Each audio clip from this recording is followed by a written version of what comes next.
all know, the evolution of culture is a fascinating journey that has shaped the world we live in today.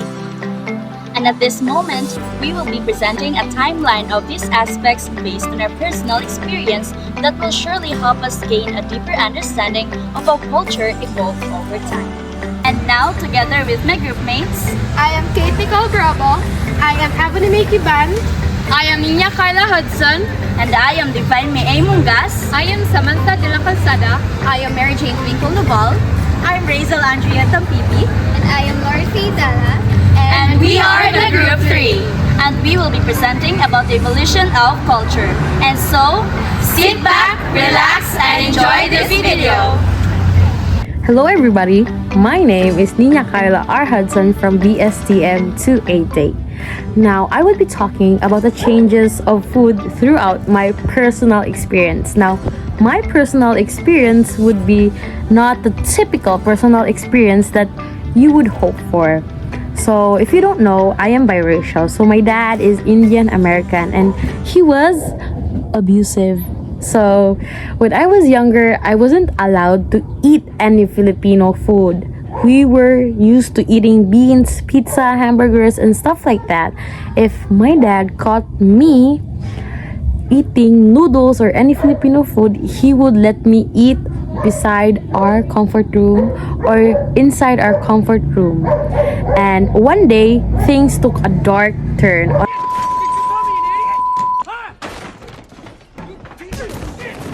So the DSWD or the government got me, my sister, and my mother out of our house, and they let us live at the DSWD in Cebu City for 3 to 4 months. And we were so helpless at the time, so we were forced to eat 1 cup of mongoose throughout the day. That would be our meal for 4 months. A cup of mongoose. So Filipino food became my comfort food. It instantly became my favorite food. And when we got out of the DSWD, whether you believed it or not, we lived in our local barangay hall. And since we lived in our local barangay hall, we were transferred to a public school. And there, I won't deny it, I really got bullied because I didn't know how to speak Bisaya. But my lunch every day would be dried fish. After living at the local barangay hall, we were rewarded our house and my dad got deported.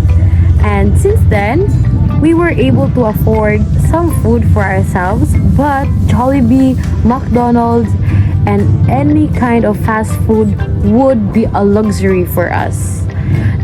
When I got in an honors or when my sister got an award in school, that is the only time that we could eat Jollibee or any fast food chain. And my heart hopped with joy. Fast forward to our senior high years where the pandemic came in. The pandemic started. And when the pandemic started, we were grounded. It felt like we were grounded in our houses. But I noticed that there are a lot of improvements with food throughout the whole Cebu or even the whole Philippines. When the pandemic lifted, I noticed that there were a lot of unlis, unli wings, unli seafood, and all kinds of stuff that were unli rice. It started with mang inasal, right? And since now that we have a lot of large servings in our food, I noticed that a lot of Filipinos, including me, started to gain weight because every time we have a hard day, we would reward ourselves with only rice or buffets or sangyup, even sangyup. We would say, "Oh, I want to go to sangyup because I deserved it. I had a bad day or a great day." So that's how I observe the improvement of food throughout the years here in the Philippines. Good day, sir. Once again, I am Devine. So at this moment, I'm going to present the evolution of culture on the aspect of transportation based on my personal experience. So first of all, in my early school days from year 2009 to 2015, transportation was quite limited to traditional modes. For instance, the very famous jeepneys and tricycles. And as I remember, the transportation fee before was only ranges from 5 to 7 pesos. That is why I always prefer riding these forms of transportation because it has been the cheapest and best option for commuters like me who have only 20 pesos in a pocket. And aside from that, the reason is that these iconic vehicles represented the vibrant Filipino culture. And then, as I progressed through high school, I noticed a shift towards modernization and transportation. The introduction of buses and taxis were provided more convenience and comfort for commuters, just like what I have experienced when going to Cebu City. Air-conditioned bus and taxi made me travel more comfortable, although it's quite pricey, but because of the comfortability experienced, I would say that it is a good choice. And as I enter my college years, I have seen massive shift in our culture pertaining to transportation. It is because I observed the rise in popularity of electric scooters and bicycles that demonstrated a growing concern for environmental sustainability. In addition to that, these environmentally friendly choices encourage students just like me to lead a healthier lifestyle, just like what I have experienced, especially way back pandemic, wherein I definitely enjoyed riding a bicycle from our house to grocery store. And it didn't just help me to save money, but also it is enjoyable for me to stay healthy, helping me to lose weight, and of course strengthen my legs. Furthermore, advancements in technology definitely played a crucial role in shaping transportation culture. Mobile applications such as Google Maps and Waze definitely allowed me to easily access information about routes, schedules, and fares. And one more thing is that nowadays, I can easily ride any forms of transportation because as what I observed that we do have a lot of public transportation these days such as modern jeepneys, and buses that also prioritize PWD seats. And also, on what I have experienced, just one click from mobile apps just like Angkas, we can conveniently travel to our preferred destination in just a minute. In conclusion, my personal journey spanning from elementary school days to present illustrates how culture has changed in our country with regards to transportation. And also, we have seen a trend towards sustainability and convenience, wherein my experience traveling has been further enhanced by the use of technology. And it is quite impressive to think about how future developments can further alter the transportation scene as we move forward. Hello everyone, this is Evony. Today, we will going to discuss how technology has evolved. We have seen an incredible advancement in technology in the last few decades, which has completely changed the way we work, play and live. Allow me to take you on a quick tour through my personal experiences as I consider the amazing advancements in technology. I still remember how exciting it was to watch my favorite movies as a kid on a portable DVD player. At the time, it was a state-of-the-art gadget that gave me a sense of independence because I could take my entertainment with me anywhere. Today, we find that the technological landscape has drastically changed. I live in a world these days where iPads and laptops are the new entry points for entertainment. Modern portable DVD players are sleek, powerful devices that blend in perfectly with our everyday lives, replacing the once cumbersome and constrained models. Not only has the form factor evolved, but so has the fundamentals of how we consume media. The way we watch movies has been completely transformed by the portability of these devices and the convenience of streaming services. We now have the flexibility to watch our favorite movies whenever and wherever we want, without being restricted to physical disc or a specific place. It's the evidence of the amazing speed at which technology is developing and improving our lives and changing our expectations. We've come a long way from the days of portable DVD players to today's seamless digital experiences, and we are about to make even bigger strides that will push the boundaries of what's possible in the future. Good day, sir. I'm Nicole Brobo, and I'm going to talk about technologies. So, in my own experience before the widespread availability of digital technologies, books were one of the mediums for my education. Whenever I need to research something or gather information, I had to put a lot more effort into doing research by going to the libraries where there would be vast collection of books, journals, newspapers, dictionaries, and other printed materials. I had to look up the information in a hard catalog, then find it on a shelf. If I will be lucky, there will be a librarian who could help me find what I am looking for. As time passed by, the evolution of technology has significantly transformed how people access information. Today, information is accessible globally through the use of internet and development of powerful search engines. I can easily explore specific information quickly by just entering keywords. I receive relevant results immediately without physical limitations. It also enables integration of various media formats including the text, images, videos, and interactive elements, which enhances the richness of the content and caters to different learning preferences. Moreover, there are also AI-powered search engines that provide instant responses to user queries, offering information on a wide range of topics as well as can operate around the clock.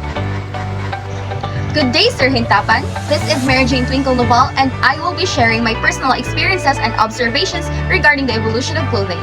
During 2012 up until 2015, when I was in grade school, I noticed that kids 2 to 3 years older than me used to wear colorful and bright outfits and accessories like this, and this.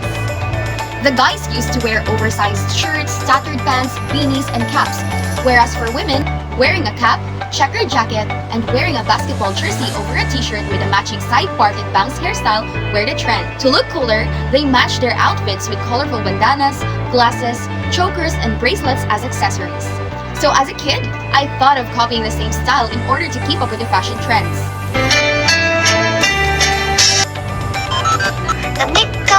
Little did I know that this kind of outfit was called the Jejemon outfit. During high school, off-shoulder clothing for women became popular. Teenagers wearing flower crowns and crop tops with sunflower designs started to rise, and of course, I was one of them. In the present, aesthetically pleasing clothing began to emerge. Here, I discovered some of the various types of fashion aesthetics like minimalist style, cottagecore, fairycore, grunge, Y2K, light academia, and dark academia. The younger generation, or the Gen Zs, are among the main contributors to the rise of aesthetic fashion. From the Jejemon outfit to the aesthetic fashion, we can say that fashion trends are constantly changing. As fashion trends and culture continue to evolve, I will forever cherish my Jeje childhood days and still adapt to the current and future clothing innovations. Hi there, this is Lorife Dala. I'm going to share my personal experience with clothing and how it changed from then to now. This is me when I was a kid. I used to like wearing clothes like sleeveless, tops, skirts, and shorts. Wearing these kinds of clothes makes me feel like I'm the prettiest. I was full of confidence at that time. As I became older and older, I lost a lot of confidence due to some reasons. I lost confidence in my body and my whole appearance, and that affected the way I dressed myself. Now, I often wear hoodies, jackets, and pants. Even if it's really, really hot, I still wear those to hide every inch of my body. My clothing does not change due to some trends nowadays, but because of the traumatic experience I've been through. Even though growing up changed the way I dress myself, and I'm still thankful for what I have become today. I feel sorry for the old me because I lost the confidence she had. I'm still looking forward to where I will be in the future, and I hope it will be better. Hi, good day. This is Razyl, Andrea, and I'll be focusing on language.